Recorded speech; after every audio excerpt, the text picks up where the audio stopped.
Қазақстан Республикасының қазіргі даму кезеңіндегі басымдықтың бірі заманауи цифрлық технологиялар мен жасанды интеллектіні кеңінен қолдануға негізделген білім мен инновацияға сүйенген экономиканы қалыптастыру. Бұл бағыт еліміздің бәсекеге қабілеттілігін арттырып қана қоймай, оның геоэкономикалық және геосаяси кеңістіктегі ұстанымын айқындай түседі. Осыған орай айтар едім, қазіргі әлемде ғылым кез келген қоғамның ең маңызды өндіргіш күшіне айналып отыр. Бұл тұрғыда білім экономикасын дамыту ғылыммен тікелей байланысты екенін аңғармау мүмкін емес.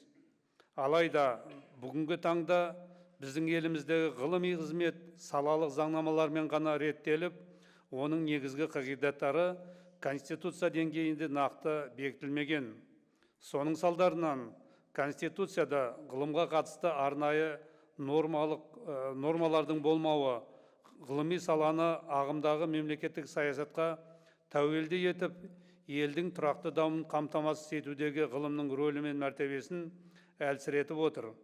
Ғылым мен инновацияның конституциялық деңгейде бекітілуі ғылыми қызметті тұрақты қаржыландыруға берік құқықтық негіз қалыптастырып, зерттеу орталықтарының, университеттердің және технологиялық компаниялардың жүйелі әрі орнықты жұмыс істеуіне жол ашар еді.